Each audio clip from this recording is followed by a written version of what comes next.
తాకట్లో ఉన్న మీ బంగారాన్ని విడిపించి ఆ రోజు ఆన్లైన్ రేటుకి కొంటాం. Sharma gold company. Hi hello, welcome to Suman TV. నేను మీ రోషన్. సో ప్రస్తుతం నాతో పాటు ఉన్నారు సలీమా గారు.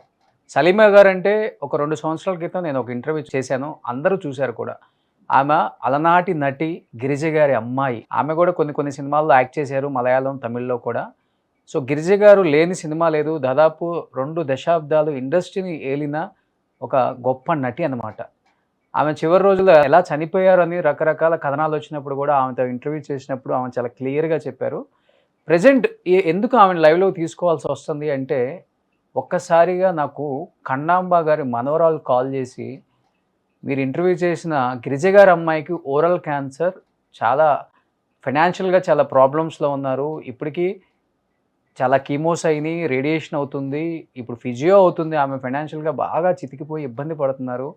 మన ఇండస్ట్రీ నుంచి పొలిటికల్ సైడ్ నుంచి కూడా ఏమైనా హెల్ప్ చేపిస్తే బావుంటుంది" అనగానే, నేను ఇమ్మీడియేట్‌గా ఆమెకు కాల్ చేస్తే, ఎందుకు ఇన్ని సంవత్సరాలు ఇన్నాళ్ళు దాచిపెట్టారో నాకు అర్థం కాలేదు ఆమె. అడగటానికి కొంచెం ఇబ్బందిగా ఫీల్ అయ్యారా ఏంటో నాకు అర్థం కాలేదు. ప్రెజెంట్ నాతో పాటు సలీమా గారు ఉన్నారు. సలీమా గారిని అడిగి ఆమె హెల్త్ ఇష్యూ ఏంటో కనుక్కుందాం. సలీమా గారు నమస్తే అండి. నమస్తే అండి.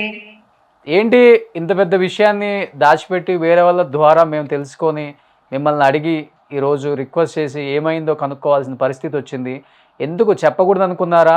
లేకపోతే ఏమనుకున్నారు? తెలుగు వాళ్ళకి చెప్తే చిన్న చూపుగా చూస్తారు.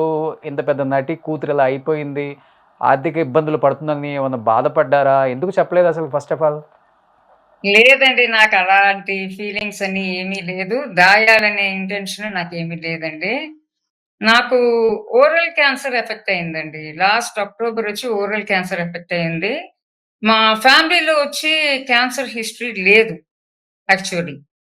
సో, ఇది కన్ఫర్మ్ అయ్యాక నాకు ట్రీట్మెంట్ స్టార్ట్ అయిందండి. ఇప్పుడు దాకా వచ్చి నాకు 35 సెషన్స్ ఆఫ్ రేడియేషన్, 5 సక్సెస్ అయింది. కీమోస్ చేశారు. తర్వాత 60 డేస్ ఆఫ్ మెడికేషన్ చేశారు. ఓకే. సో, చేశాక నా పెట్ స్కాన్ వచ్చి రిపీట్ చేశారు. ఫస్ట్ తీసిన పెట్ స్కాన్‌కి, ఇప్పుడు రీసెంట్‌గా తీసిన పెట్ స్కాన్‌కి it was miraculous recovery. Okay. So, చాలా వరకి చేంజెస్ ఉన్నాయండి. సో, ఇప్పుడు ప్రెజెంట్ నా ఆన్కాలజిస్ట్ ఏం సజెస్ట్ చేశారంటే, I have to undergo 6 sessions of immunotherapy. Okay. అది కంపల్సరీ చెయ్యాలమ్మా. ఇది రివర్ట్ అవ్వటానికి అవకాశాలు తక్కువ. క్యాన్సర్ ఒకసారి వచ్చిందంటే మళ్ళీ వస్తదని చెప్పలేం, రాదని చెప్పలేము. ఆ! బట్ హ్మ్, మీరొచ్చి ఛాన్సెస్ తీసుకోకూడదు.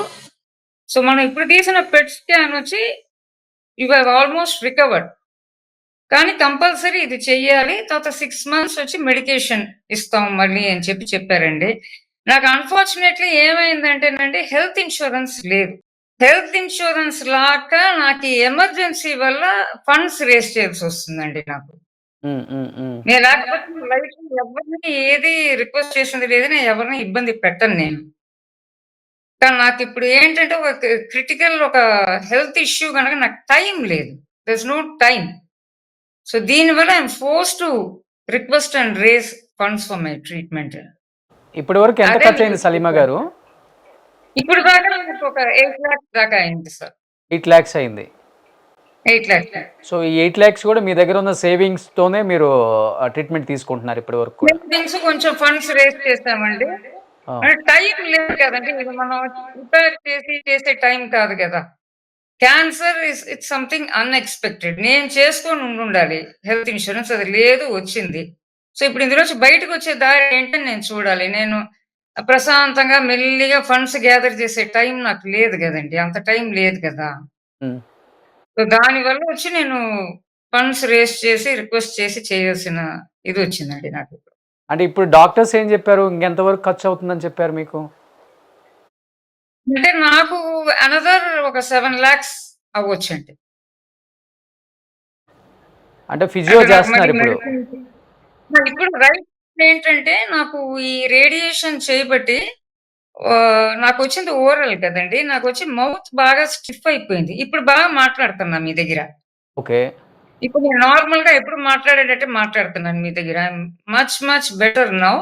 ఆ! సో, ఏంటంటే నాకొచ్చి నేనిప్పుడు ప్రస్తుతం వచ్చి స్పైసెస్ తినలేను. ఆ! కారంగా ఉండేయని నేను తినలేను. ఓకే. మౌత్ వచ్చి ఒక చిన్న బేబీ ఇన్ఫంట్ మౌత్ లాగా నాది.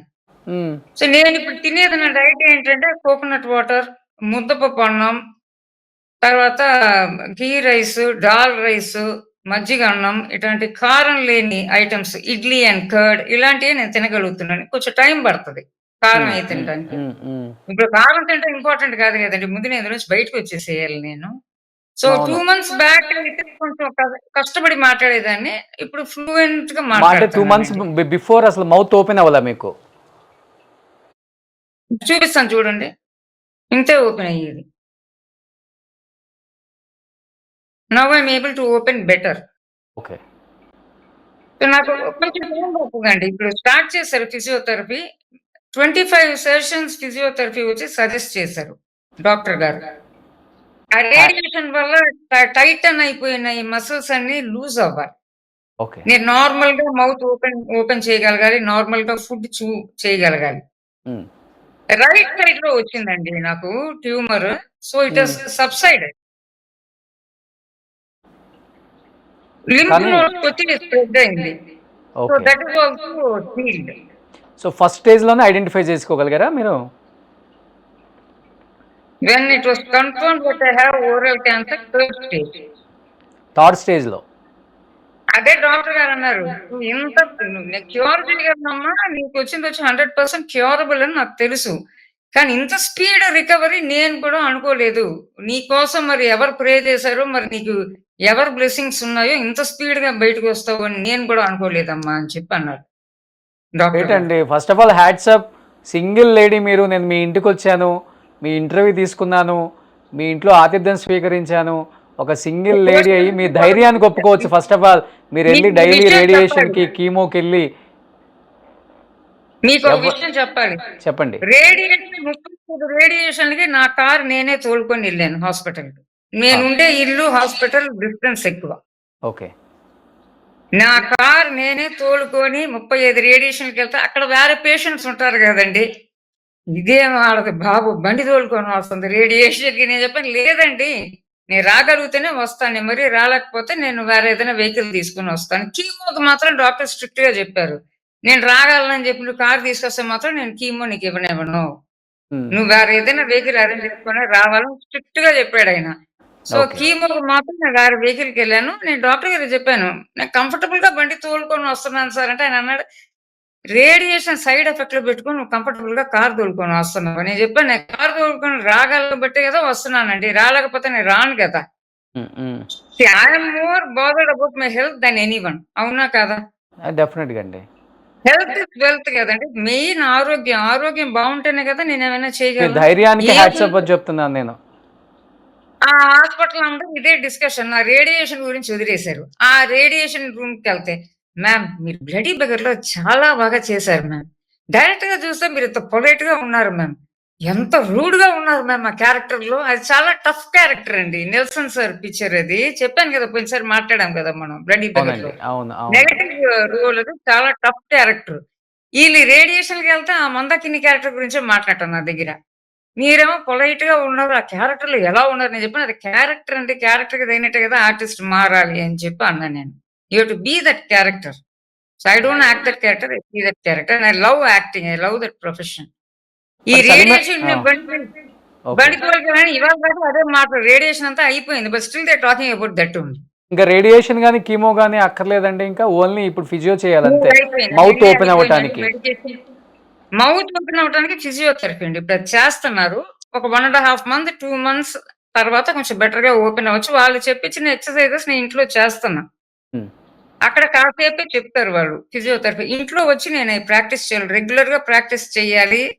తర్వాత మాక్సిమం మౌత్ ఓపెన్ చేసి సర్టెన్ ఆల్ఫాబెట్స్ నేను చెప్పాలి. వాళ్ళు చెప్పించారు కొన్ని ఆల్ఫాబెట్స్, వర్డ్స్ అయన్నీ చెయ్యాలి నేను. సో, వాళ్ళు చెప్పినయన్నీ చేస్తున్నానండి. I will be good. I am already good. I will be super good. నేను మీరు బ్రహ్మాండంగా తయారయ్యి మళ్ళీ సుమన్ మళ్ళీ టీవీలో యాక్ట్ ఇంటర్వ్యూ చేసే అంత ఇస్తానండి. ధైర్యంగా ఉన్నారండి. Don't worry. సార్ నేను ఆల్రెడీ చేస్తున్నానండి. నా తమిళ్ ప్రాజెక్ట్ షూటింగ్‌కెళ్తున్నాను నేనిప్పుడు. గ్రేట్. గ్రేట్. కానీ వాళ్ళకి అక్కడ తెలుసు అన్నీ ఇండస్ట్రీకి తెలుసు. అక్కడ ఇండస్ట్రీకి చెప్పారా అండి? ఇండస్ట్రీకి కానీ, పొలిటికల్ సైడ్ గాని, ఎందుకంటే అంటే డెఫినిట్‌గా అక్కడి నుంచి ఏమైనా లేదు ఫండ్ రైజ్ అయిందా? లేదండి. ఇక్కడొచ్చి పెద్దగా లేదు. అంటే ఓకే. పర్వాలేదనమాట. పెద్దగా నేనిక్కడ తమిళ్ ఇండస్ట్రీలో ఎవరికీ పెద్దగా నేను చెప్పలేదు. నేను చేసే తమిళ్ సీరియల్‌లో లాస్ట్ అక్టోబరే గదండీ నాకు ఎఫెక్ట్ అయింది ఓరల్ క్యాన్సర్. అప్పటి నుంచి ఇప్పుడు దాకా నా క్యారెక్టర్‌కి నన్ను replace so, I'm continuing with the team. They were super confident I will be cured of oral cancer and I will come back to them. Okay. ఇన్ని నెలలయిందండి. నాకు క్యారెక్టర్ చేసి they were continuing the series. Super. అంటే ఏం expect చేస్తున్నారు తెలుగు ప్రేక్షకుల దగ్గర నుంచి గాని, సినిమా ఇండస్ట్రీ గాని, పొలిటికల్ గాని, అమ్మగారిని ప్రేమించిన ప్రతి ప్రేక్షకుడు ఇప్పటికి కూడా మీ ఇంటర్వ్యూ చూసిన తర్వాత అమ్మ మీద ఎంత ప్రేముందో ఆ కామెంట్స్ రూపంలో కూడా చెప్పారనమాట. కొంతమంది యాక్టర్స్ కూడా నన్ను అడగడం జరిగింది మీ గురించి, మీ లైఫ్ ఎలా ఉంది, ఫినాన్షియల్‌గా మీ మీ సిట్యుయేషన్ ఏంటో కూడా గొప్ప గొప్ప స్టార్స్ కూడా నన్ను అక్కడక్కడ మీటింగ్స్‌లో లేకపోతే ఏదైనా వెడ్డింగ్‌లో కనపడినప్పుడు అడిగారు. ఎస్పెషల్లీ మీ గురించి అడిగారు అందరూ. చాలా చక్కగా ఓకే. ఉన్నారు ఆమె, గిరిజ గారి కూతురు. చూసాం అని చెప్పి. నేను బట్ ఈ బాగా టైంలో ఉన్నాను సార్. ఆ! రీసెంట్‌లీ నేనిప్పుడు కూడా బాగున్నాను. I'm almost healed. ఏంటంటే నాకు బ్యాలెన్స్ ఇమ్యూనోథెరపీ అయన్నీ చేయాలి. నేను చెప్తున్నాను కదా! మీకు నేను బాగుండబట్టే కదా! నేను మళ్ళీ షూటింగ్‌కెళ్ళగలుగుతున్నాను. లేకపోతే నేను వెళ్ళలేను కదా! వర్క్‌కి. నేను ఐ ఆల్రెడీ స్టార్టెడ్ షూటింగ్. 7, 8 ఏంటంటే లాక్స్ ఇప్పుడు ట్రీట్మెంట్‌కి అవుతుంది మీకు. అవును. ఇంకా నేను ఎవరిని నేను ఏ అబ్లిగేషన్ నా లైఫ్‌లో నేను అడగలేదండి. నేను అడగనట్ట. నేను రిక్వెస్ట్ చేసి అడిగితే నాకు వర్క్ ఇవ్వండి అనే అడుగుతాను. మీ ఇంటర్వ్యూలో కూడా నేను అదే అడిగాను. నాకు తెలుగు ఫిల్మ్స్‌లో ఆపర్చునిటీస్ ఇవ్వండి. మా మమ్మీ గారు ఇన్ని పిక్చర్లు చేశారు. అమ్మగారికి ఫిల్మ్ నగర్‌లో ల్యాండ్ కూడా ఇవ్వలేదు. నాకు సపోర్ట్ చేయాలి తెలుగు ఫిల్మ్ ఇండస్ట్రీని నేను రిక్వెస్ట్ చేశాను. నేను వేరే నేను ఎవరిని ఏమి అడగలా. నేను అడగను. కానీ ఈ హెల్త్ ఇష్యూ వల్ల నేనేం చేయలేకపోతున్నాను. ఎందుకంటే నాకు అర్థమైందండి. హెల్త్ ఇన్స్యూరెన్స్ లేదు అని మీకు చెప్పాను కదా! That is the only reason. And Salima గారు మీరు మీ యాహ్! చెప్పండి. అండ్ త్రూ దిస్ టాక్ ఇంకో మెసేజ్ నేను కన్వే చేస్తున్నానండి. దయచేసి అందరూ హెల్త్ ఇన్స్యూరెన్స్ చేసుకోండి. అండ్ అదొక రీజనబుల్లీ గుడ్ అమౌంట్ ఉండాలండి. ఉంటే మనం ఇట్లాంటి ఒక క్రిటికల్ స్టేజ్ వచ్చేటప్పుడు అంటే మనం ఒకళ్ళ దగ్గర ఆబ్లిగేషన్స్ ఎదురు చూస్తున్నామని కాదు నేను చెప్పేది. అంటే మనం ఫైనాన్షియల్లీ ఇండిపెండెంట్‌గా ఉండొచ్చు. కంపల్సరీ ఉండాలండి హెల్త్ ఇన్స్యూరెన్స్. ప్లీజ్ హెల్త్ అవునండి. ఇన్స్యూరెన్స్ చేసుకోండి. సో డెఫినెట్‌గా మీ సైడ్ నుంచి, నా సైడ్ నుంచి ఇండస్ట్రీని రిక్వెస్ట్ చేస్తున్నాను. అండ్ సినిమా ప్రేక్షకులను రిక్వెస్ట్ చేస్తున్నాను. అండ్ పొలిటికల్ లీడర్స్‌ని 2 రాష్ట్రాల పొలిటికల్ లీడర్స్‌ని రిక్వెస్ట్ చేస్తున్నాను. సలీమా గారు వితిన్ 6 మంత్స్‌లో సింగిల్ లేడీ ఆమె. ఆమంతటా ఆమె కీమోస్‌కెళ్ళి మళ్ళీ రికవరీ అయిపోయి రెగ్యులర్ షూట్స్‌కొచ్చే స్థాయికొచ్చారు. అంటే ఆమె పాపం నిజంగా ఎప్పుడు కూడా ఎవరిని ఆ టైంలో కూడా ఇంటర్వ్యూ చేసినప్పుడు ఏ హెల్ప్ అడగలేదామె. సో ఇప్పుడు ఈ ఫిజియోకి ఏదైతే ఉందో ఒక 7-8 లాక్స్ అవుతుంది. ఈ వీడియో చూసే ఎవరైనా కానీ కింద ఫోన్‌పే, కింద గూగుల్ పే నెంబర్ ఇస్తాము. At the same time Salima గారి అకౌంట్ నెంబర్ ఇస్తాము. ఎవరైనా హెల్త్‌కి హెల్ప్ చేయాలనుకునే వాళ్ళు హెల్ప్ చేయండి. నా సైడ్ నుంచి కూడా నాకు తోచినంత ఇప్పుడు నేను అమ్మకు పంపిస్తాను. అండ్ డెఫినెట్‌గా ఆమె కోలుకొని యాజ్ యూజువల్‌గా మళ్ళీ ఎక్కువ సినిమాలు చేసే అవకాశం ఉంది కాబట్టి, రికవర్ అయ్యారు కాబట్టి హెల్ప్ చేయాలని మనస్ఫూర్తిగా కోరుకుంటున్నాను ఇండస్ట్రీ మొత్తాన్ని. అమ్మా థ్యాంక్ యూ. ఏమైనా చెప్పాలనుకుంటే చెప్పొచ్చు మీరు సలీమా గారు. నేను మీకు థాంక్ యూ చెప్పాలండి. ఇంత అభిమానంగా తెలిసిన వెంటనే నాకు మీరు ఫోన్ చేశారు. You are such a busy person. కానీ we are always available to support and help. Thank you Roshan ji. నేను తెలుగు సినిమాలు చెయ్యాలి. నా రిక్వెస్ట్ అది. నేను ఇందులోంచి కంప్లీట్‌లీ నా ట్రీట్మెంట్ అయిపోయి సక్సెస్‌ఫుల్‌గా ట్రీట్మెంట్ కంప్లీట్ అయ్యి నేను తెలుగు పిక్చర్‌లో యాక్ట్ చేయాలండి. ప్లీజ్ షూర్ అండి. సపోర్ట్. షూర్ అండి. సో కింద మీ Google Pay at the same time account number కూడా నేను డిస్ప్లే చేస్తానమ్మా. డెఫినెట్‌గా ఓకే అండి. తెలుగు వాళ్ళు సినిమాని ప్రేమించే ప్రతి తెలుగువాడు, తెలంగాణలో ఉన్న ప్రతి తెలంగాణ వాళ్ళు కూడా మీకు హెల్ప్ చేస్తారమ్మా. మీరు మళ్ళీ రికవరీ అవుతారు. మీరు ఫైనాన్షియల్‌గా ఇబ్బంది పడొద్దు. కొంత మీ హెల్త్‌కి వాడుకోండి. కొంత మీరు మళ్ళీ షూట్స్ ఫుల్‌గా వచ్చేదానికి కూడా సేవ్ చేసుకొని వాడుకోవాలి. మంచిగా ఉండాలని, హెల్తీగా ఉండాలని ఆ దేవుడిని ప్రార్థిస్తున్నాను. థ్యాంక్ యూ సో మచ్ అమ్మా. నేను వచ్చినప్పుడు చెన్నై వచ్చినప్పుడు కలుస్తాను థాంక్ యూ మిమ్మల్ని. అండి. మోస్ట్ వెల్కమ్ అండి. థ్యాంక్ యూ అమ్మా. థాంక్ యూ అండి. Thank you. సుమన్ టీవీలో మీ పర్సనల్ అండ్ బిజినెస్ ప్రమోషన్స్ కోసం కింది నెంబర్కి కాంటాక్ట్ చేయండి.